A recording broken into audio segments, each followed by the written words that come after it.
Olá, tudo bem? Aqui estamos na nossa escola bíblica online, toda semana estudando a Bíblia. Na semana passada nós encerramos a segunda carta de Paulo aos Coríntios, estudamos a primeira, a segunda, e agora entramos na carta de Paulo aos Efésios. E então eu convido você a ler, nós vamos ler os versículos de 1 a 14, e abra aí a sua Bíblia e nós podemos então ver esse texto. Diz assim: Paulo, apóstolo de Cristo Jesus, pela vontade de Deus, aos santos que estão em Éfeso e fiéis em Cristo Jesus, graça a vós e paz da parte de Deus, nosso Pai, e do Senhor Jesus Cristo.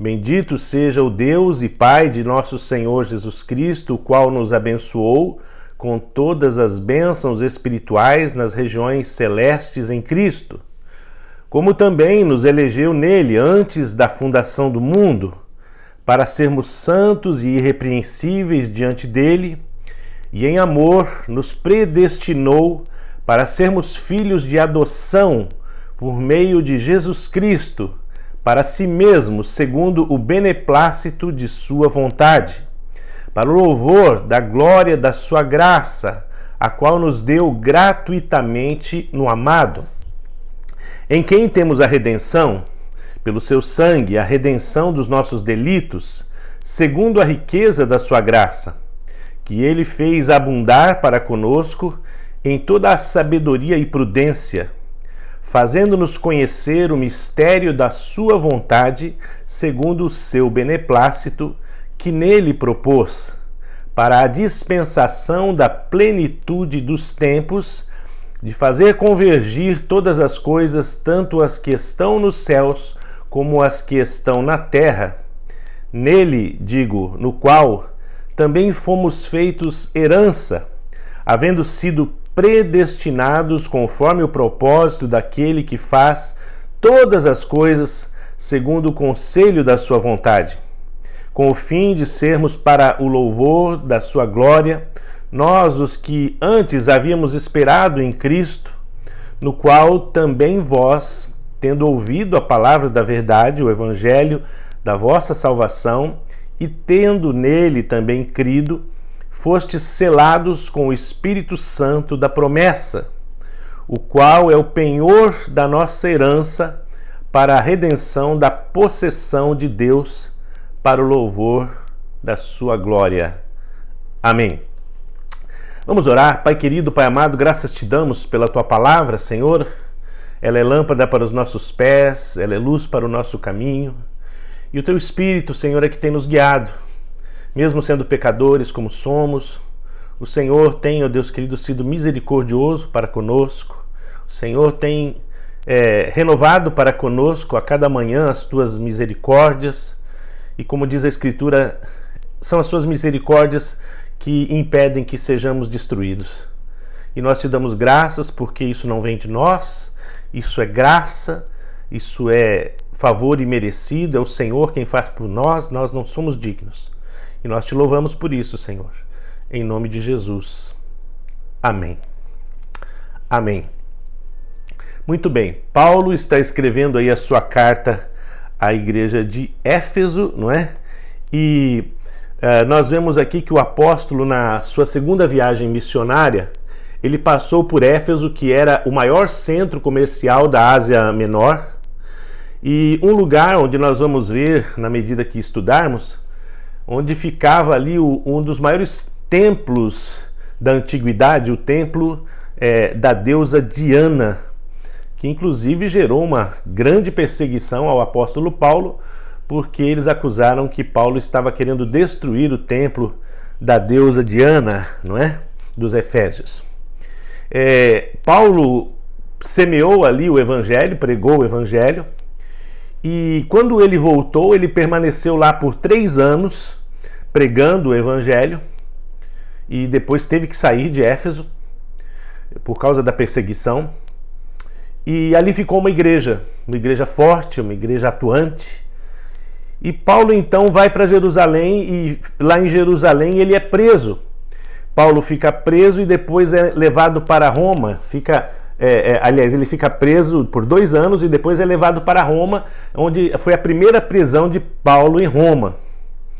E durante esta prisão, lá em Roma, Paulo escreve então a sua carta aos irmãos de Éfeso.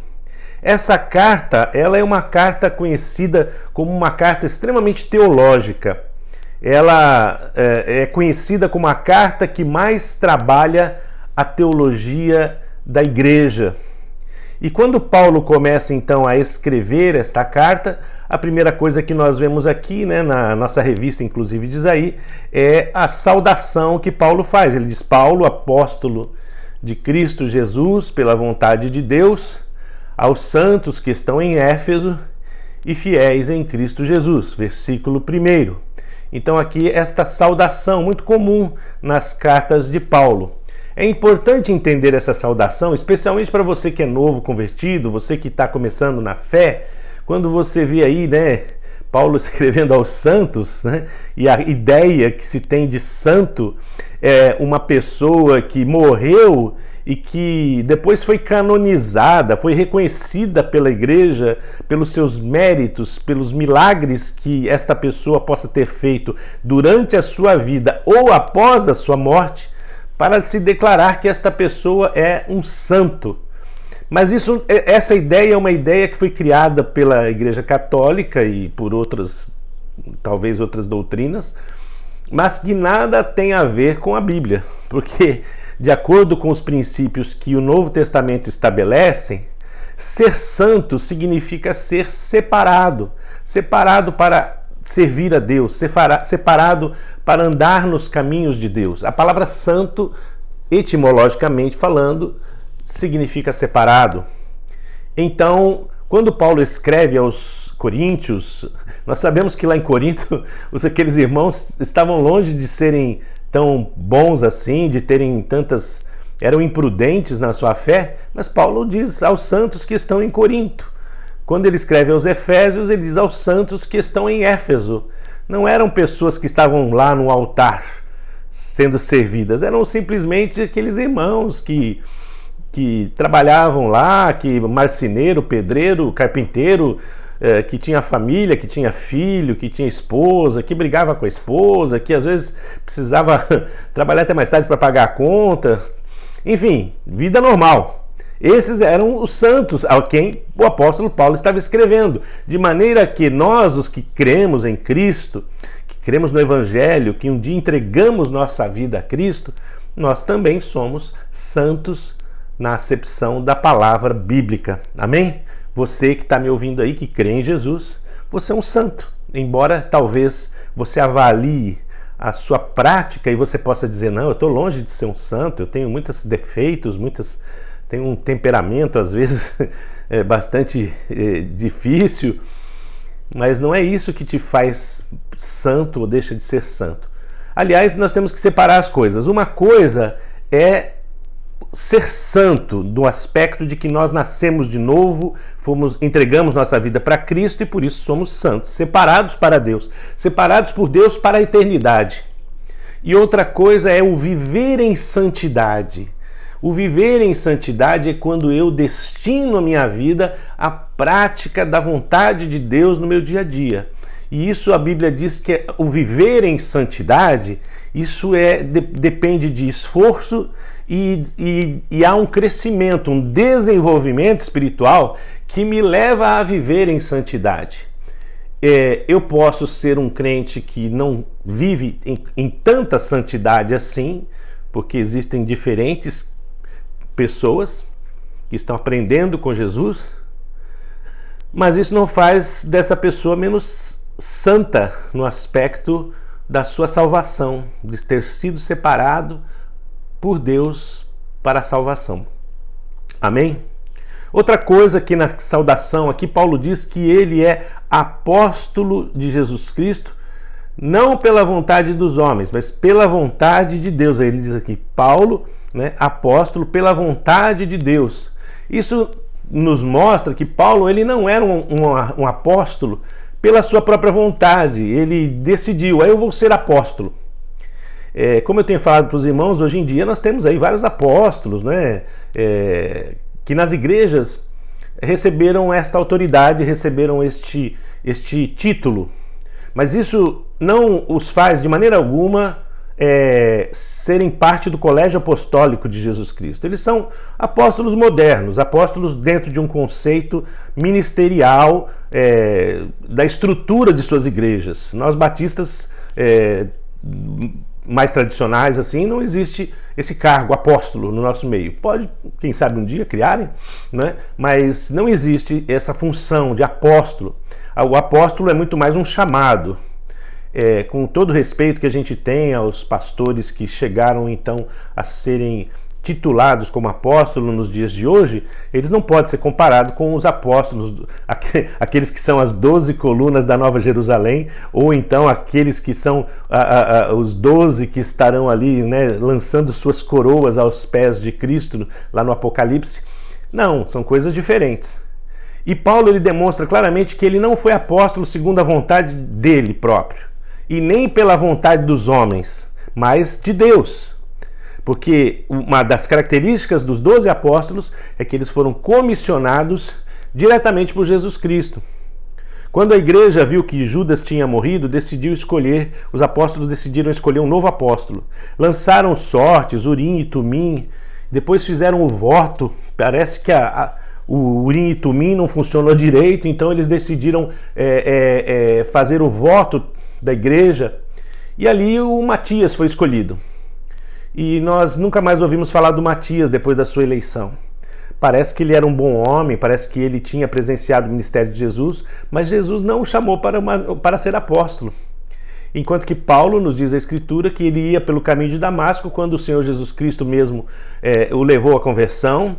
Depois o próprio Senhor Jesus Cristo doutrinou o apóstolo Paulo.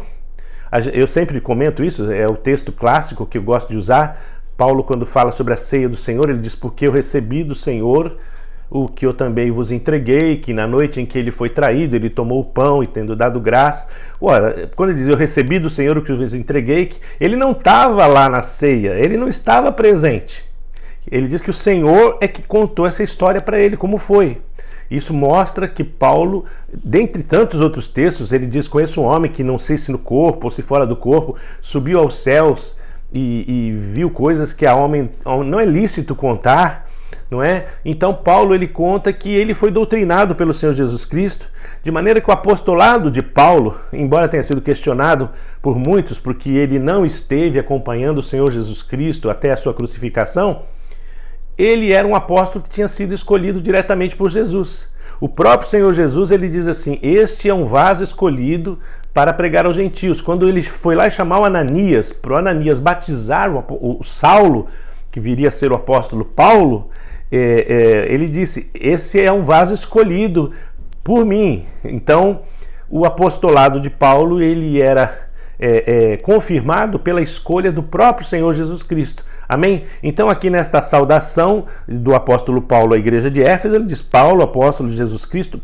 pela vontade de Deus, não minha, eu não fiz faculdade, escolhi ser apóstolo, e também não dos homens, mas de Deus. Amém? Segunda coisa, aos santos que estão em Éfeso, e ele diz assim: fiéis em Cristo Jesus. Por quê? Porque o que se espera de quem é santo, separado para Deus, é que se mantenha fiel a Jesus Cristo. Especialmente naquela época em que havia grande perseguição, uma das marcas do verdadeiro cristão era a sua fidelidade. E ainda hoje, o que se espera de um verdadeiro cristão é que se mantenha fiel ao Senhor, diante da tentação, diante da provação, diante dos diversos desafios que a nossa fé é colocada, que a nossa fé é provada. O que Deus espera é que a gente se mantenha fiel. Amém? A Bíblia diz: quem é fiel no pouco, sobre o muito será colocado. Segundo aspecto, aqui no versículo 2, ele continua: graça a vós e paz da parte de Deus, nosso Pai, e do Senhor Jesus Cristo.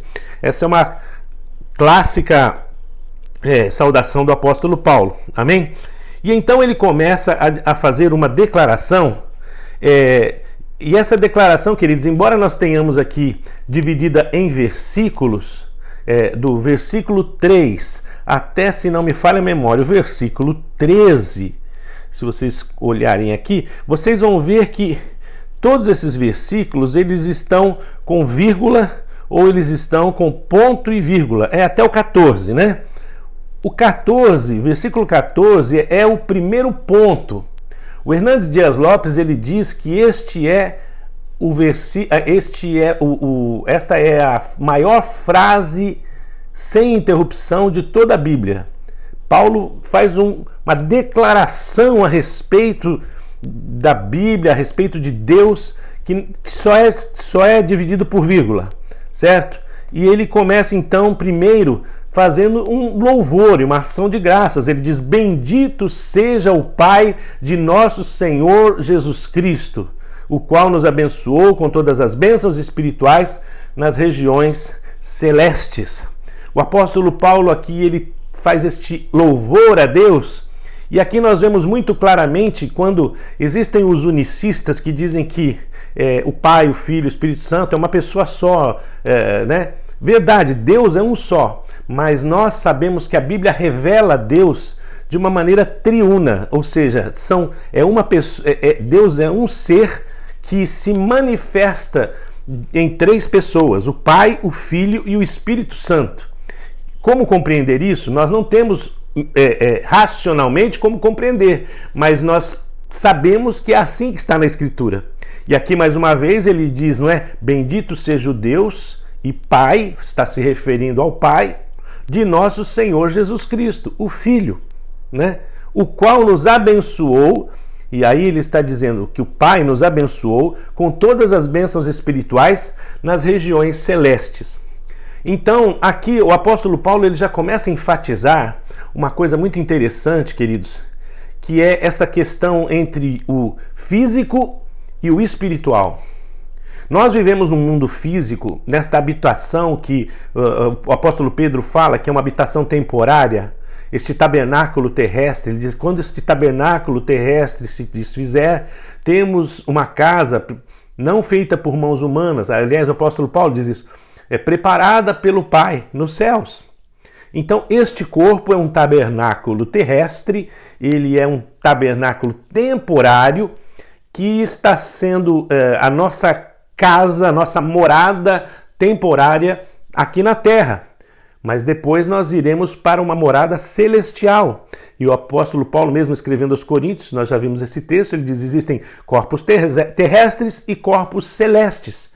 E ele diz então que nós já fomos abençoados com todas as bênçãos espirituais nas regiões celestes em Cristo Jesus. O que isso quer dizer? É como o Senhor Jesus disse lá em João. Ele disse assim: na casa de meu Pai há muitas moradas. Eu vou preparar-vos lugar para que onde eu estiver, estejais vós também. Então, o que a Escritura está nos dizendo aqui é que existem bênçãos que nós estamos alcançando que não estão no plano terrestre, e sim no plano celestial. Essa deve ser o nosso foco. Muitas pessoas hoje em dia, elas estão focando as bênçãos terrenas. E elas muitas vezes abandonam os caminhos do Senhor, se afastam dos caminhos do Senhor, porque julgam que Deus não está cuidando delas, não está abençoando, porque ela não consegue um bom emprego, porque ela não teve uma coisa que ela queria, que ela possa ter alcançado. Ela vive uma deficiência física, passa por uma enfermidade, perdeu um familiar, perdeu a saúde, perdeu o emprego, e por causa disso, então, considera que Deus o desamparou. Mas, na verdade, a Escritura nos deixa muito claro que neste mundo teremos aflições, né? Neste mundo tereis aflições, mas tende bom ânimo. Neste mundo teremos tribulações. Jesus fala em Mateus que neste mundo sofreríamos perseguições. Né? Aqui eu já falei perseguição, tribulação. O que mais que eu falei? Eu já esqueci. Perseguição, tribulação, provação. Neste mundo teremos perdas, prejuízos, dificuldades, mas tem de bom ânimo, ele diz, né? Porque eu venci o mundo por vós. De maneira que Deus nos dá as suas bênçãos nas regiões celestiais. Aquelas bênçãos nas regiões celestiais, ninguém pode roubar, ninguém pode tirar. O Senhor Jesus Cristo disse assim: junteis para vós tesouros nos céus, onde o ladrão não pode roubar, a traça não pode correr e a ferrugem não pode destruir. Sinal de que as bênçãos nas regiões celestiais estão sendo a cada dia garantidas para nós. E é isso que Paulo está frisando aqui. O qual nos abençoou com todas as bênçãos espirituais nas regiões celestes. E aí ele então introduz um assunto aqui. Ele diz: como também nos elegeu nele antes da fundação do mundo, para sermos santos e irrepreensíveis, e nos predestinou para sermos filhos de adoção por Jesus Cristo, para si mesmo, segundo o beneplácito da sua vontade, para o louvor da glória da sua graça, a qual nos deu gratuitamente no amado, em quem nós temos a redenção pelo seu sangue, a redenção dos nossos delitos, ou em algumas versões, a remissão dos nossos pecados, segundo as riquezas da sua graça, que ele fez abundar para conosco em toda sabedoria e prudência. E ele então continua seguindo aqui, depois nós vamos ver esses versículos adiante, e então ele coloca aqui algumas coisas que se caracterizaram como doutrinas cristãs, não é? Primeira coisa aqui é a questão, ele coloca aqui a eleição. Então nós temos aqui a eleição, nós temos aqui a predestinação, nós temos a redenção. São três doutrinas cristãs muito importantes que nós precisamos conhecer um pouco. É importante entender o seguinte, que está escrito aqui que nós fomos eleitos. E a salvação, queridos, a Bíblia nos fala de salvação e nos fala de condenação. É muito clara a Escritura quando ela nos fala sobre dois caminhos. Existem dois caminhos, um caminho de salvação, outro caminho de perdição. E quando a nossa alma sair deste corpo, a Bíblia nos fala que há duas possibilidades. Não existem 3, 4. Duas possibilidades. Uma é a salvação, que é o destino da nossa alma será viver eternamente no reino preparado por Deus. Ou então, o destino da nossa alma é a perdição.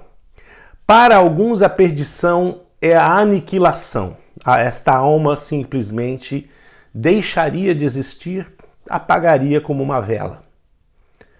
Outros, dentre os quais eu me incluo, dentre esse outro grupo, acreditam que a alma ela é imortal e, portanto, esta alma que não for salva, que não for viver a vida eterna com Deus, ela então passará o resto da eternidade nas trevas exteriores, como diz a Escritura. O Senhor Jesus Cristo disse assim: vocês temem ao homem que pode tirar a vida do corpo? Eu, porém, vos digo, temam a Deus, que além de tirar a vida do corpo, pode lançar a sua alma no inferno. Em outros lugares nós vemos lá que Jesus diz que aquela pessoa que morrer sem a sua salvação, ela irá para um lugar onde haverá choro e ranger de dentes. É lógico que isso é uma linguagem metafórica, simbólica, não é? Porque fogo e ranger de dente é uma coisa humana, terrena, que provavelmente não vai lidar assim no mundo espiritual, mas comparável ao sofrimento de alguém que range os dentes de desespero e do calor do fogo quando queima também a pele da pessoa. Então a Bíblia nos fala que existem dois caminhos. O próprio Senhor Jesus, ele diz: eis que coloco diante de vocês dois caminhos, não é? Ele diz assim, e ele fala assim que um é o caminho que conduz à vida, e são poucos os que entram por ele. E outro é o caminho que conduz à perdição, não é? E esse caminho, infelizmente, é um caminho da perda da sua alma, não é? Eu tenho uma concepção sobre inferno. Muitas pessoas pensam naquele inferno do Dante. Existe até alguém que escreveu um livro que teve uma revelação, divina revelação do inferno e coisas assim, não é? Mas e aí ali as pessoas têm dores terríveis, sofrimentos terríveis, e eu particularmente eu creio que o inferno nada mais é do que o lugar para onde vão as pessoas para as trevas, onde a alma das pessoas ficará ali sem um corpo e longe de Deus. Trevas para sempre. Imagine isso, a sua consciência viva, mas sem um corpo através do qual você possa se movimentar, se manifestar, e trevas, não é? Porque a Bíblia diz que Deus é luz e nele não há treva alguma. Mas o lugar para onde vão as pessoas é para as trevas exteriores. Então eu imagino que a alma perdida vagará por toda a eternidade nas trevas, longe de Deus. E isso é tremendamente horrível. E agora a Bíblia nos diz aqui que a pessoa que é salva, diz aqui, ela será eleita.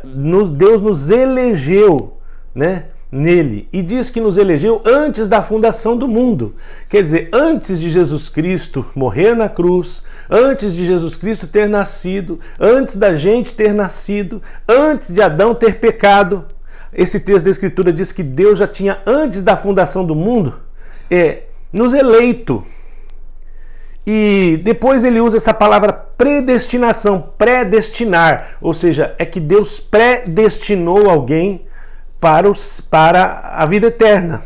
Nos predestinou para sermos filhos de adoção por meio de Jesus Cristo, para si mesmo, segundo o beneplácito da sua vontade. Muito bem, por causa destes dois textos e mais alguns outros textos, surgiu então uma doutrina que foi profundamente defendida por Calvino, João Calvino, logo após a Reforma, e que depois sofreu críticas de um outro teólogo chamado Armínio, de onde surgiu o arminianismo. E o Armínio defendia que as pessoas, que a salvação depende do livre-arbítrio, da decisão de cada um. Jesus Cristo disse, vinde a mim, né? Quer dizer, quem vier a mim será salvo, né? Todo aquele que crer será salvo. Então Armínio dizia, é uma decisão humana. Eu decido seguir Jesus, crer em Jesus, e então é uma decisão humana, é o livre-arbítrio.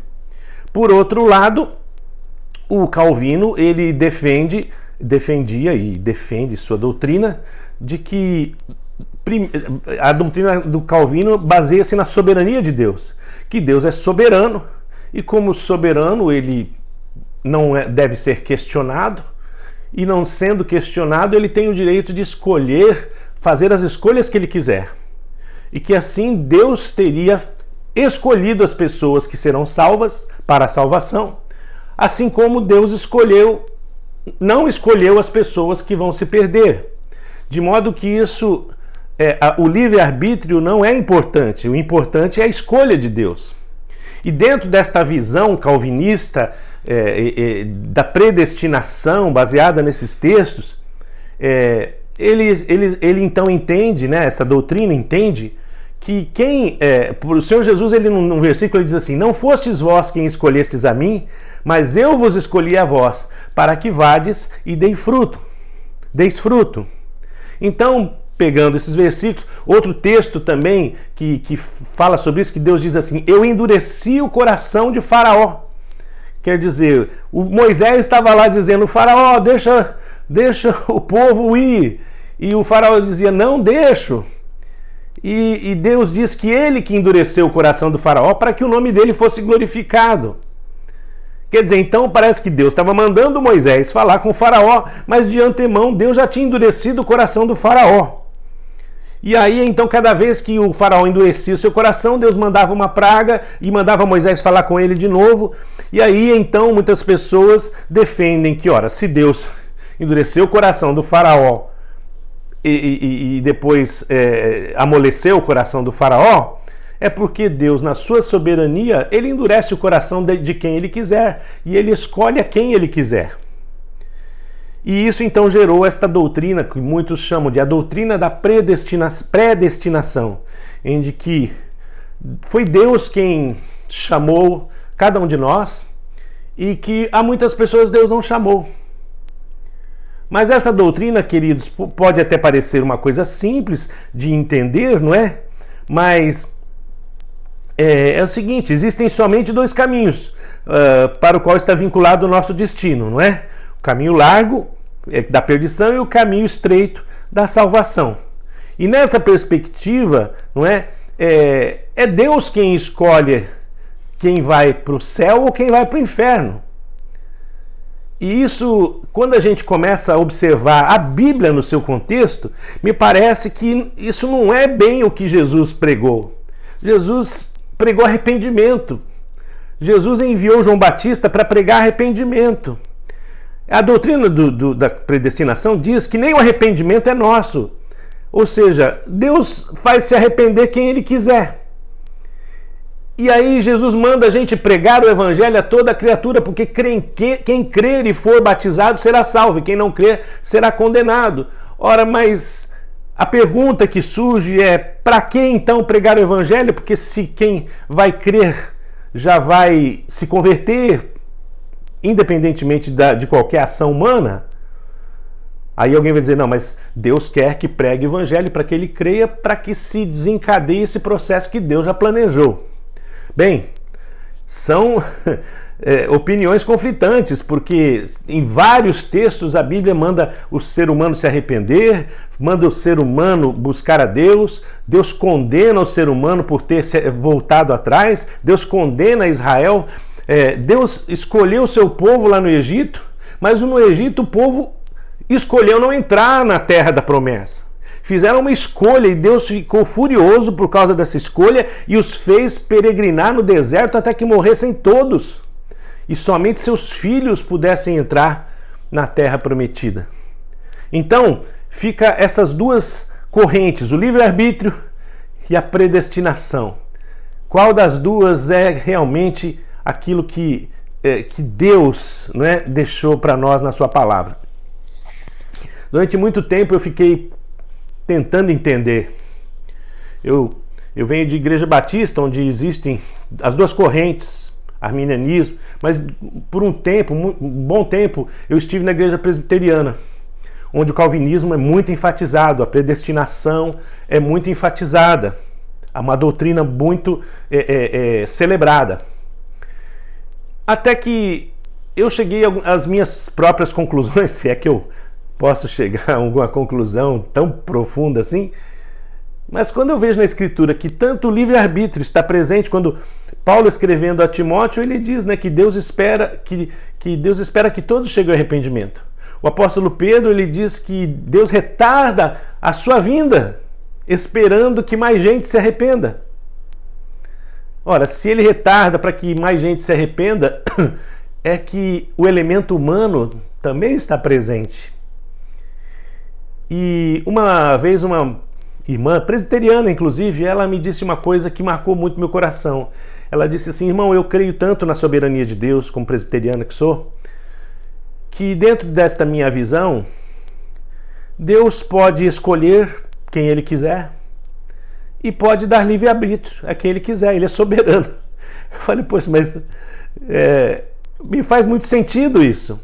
E queridos, é assim que realmente eu passei a enxergar estas coisas, a doutrina da predestinação e a doutrina do livre-arbítrio.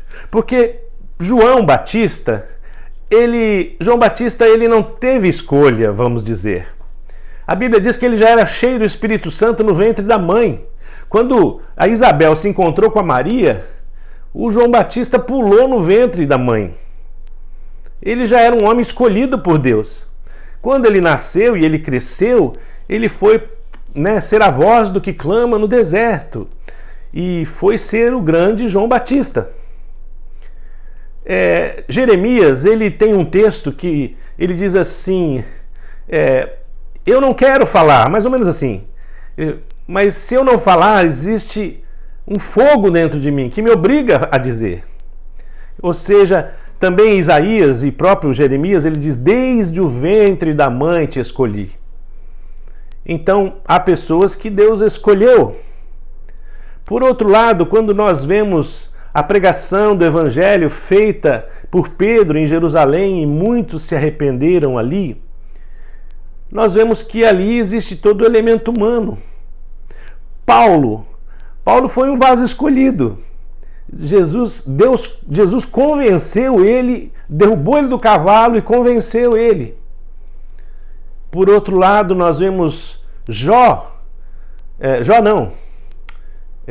Jonas, que não queria pregar o evangelho aos ninivitas, mas Deus foi lá e jogou ele dentro do peixe. Então, nós vemos que a soberania de Deus ou o intervencionismo de Deus trabalha junto com a vontade humana. O Senhor Jesus mesmo disse: se eles não clamarem, as pedras clamarão. É óbvio que Deus sempre fará a sua vontade. É óbvio que Deus ele tem poder para cumprir o seu querer, independente da vontade humana. Mas desde Adão nós vemos que Deus tem colocado diante do homem dois caminhos. Um era o caminho de comer da árvore do fruto do conhecimento do bem e do mal, ou não comer. Há uma escolha. Depois lá, quando Moisés entrega a lei ao povo, ele diz assim: eis que coloco diante de vocês dois caminhos, um caminho de bênção e outro caminho de maldição. Escolhei o caminho de bênção para que vivais, porque se escolherem o caminho de maldição, morrereis. Depois o Senhor Jesus vem e diz: quem crer em mim, será salvo, e quem não crer será condenado. Ou seja, Deus, na sua soberania e na sua determinação, coloca diante do homem dois caminhos. Mas há pessoas que Deus escolhe em vários níveis. Então, a predestinação está presente na Bíblia? Sim. E o livre-arbítrio está presente na Bíblia? Também está. Algumas pessoas Deus os escolheu como vasos especiais. É como, por exemplo, eu vou montar uma empresa e eu preciso de funcionários, preciso de engenheiros, preciso de arquitetos. Essas pessoas eu vou escolher. Mas depois, os meus gerentes, eles é que vão contratar o resto do povo para que se cumpra, então, para que se realize a obra. De certa maneira, Deus ele escolhe algumas pessoas chaves e essas pessoas não têm escolha. Para mim é muito claro isso na Bíblia. Mas de outra maneira, as portas estão abertas ao arrependimento para toda e qualquer pessoa. Deus não escolhe pessoas para irem para o céu e pessoas para irem para o inferno. Não.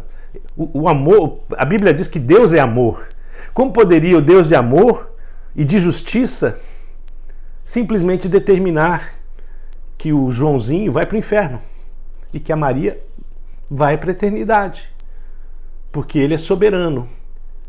Ora, essa não é uma ação de justiça nem de amor.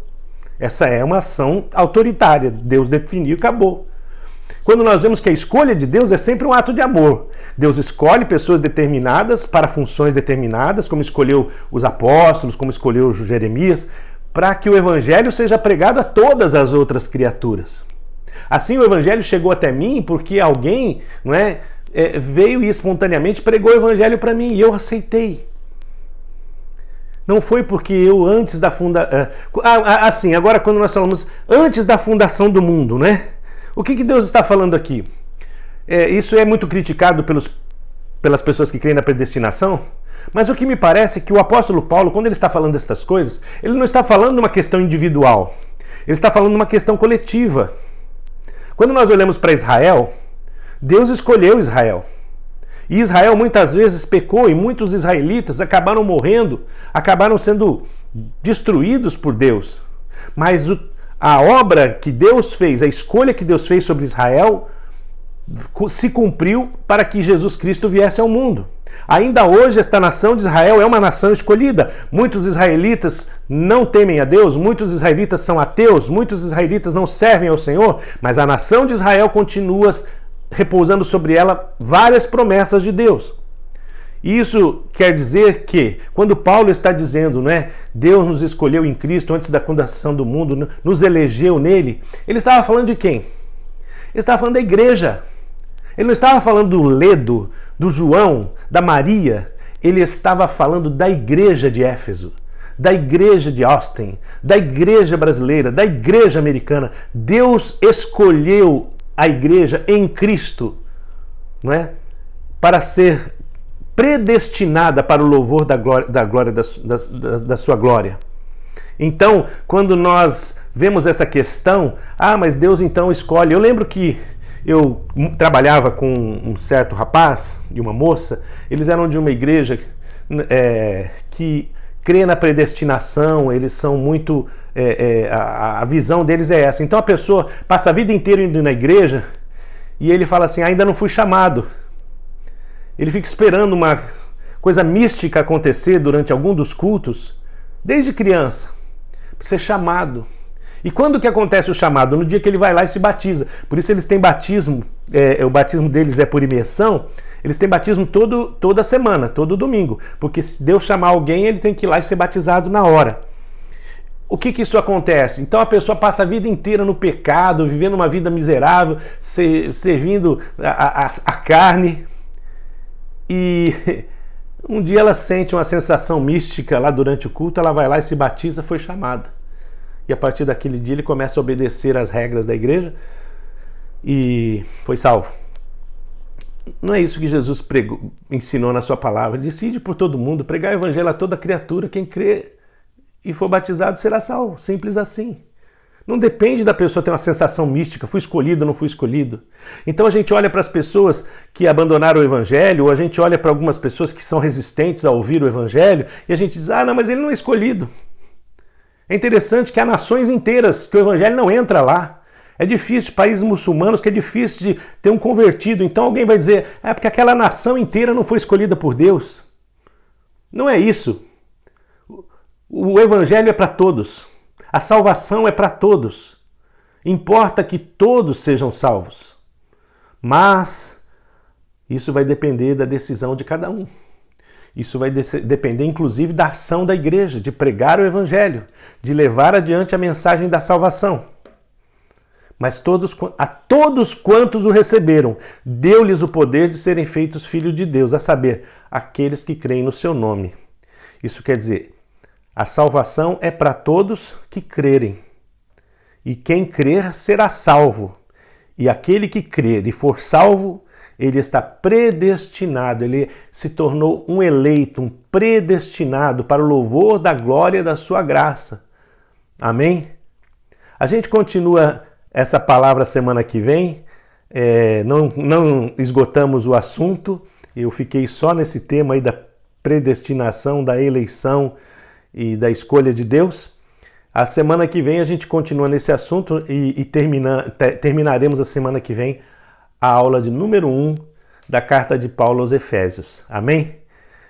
Se você quiser discutir aí no grupinho do WhatsApp, você pode dar sua opinião. Se você é um arminiano assim convicto e você crê que a salvação é escolha de Deus e não do homem, ou se você, como eu, acredita que as duas coisas cooperam juntamente, ou se você é um arminiano e que acha que não, é só o livre-arbítrio, a escolha humana, escreve lá, fala lá, vamos ficar sabendo a opinião de cada um, tá bom? E a semana que vem a gente volta aqui para terminar a nossa aula. Que Deus abençoe você, fica na paz do Senhor, em nome de Jesus. Amém.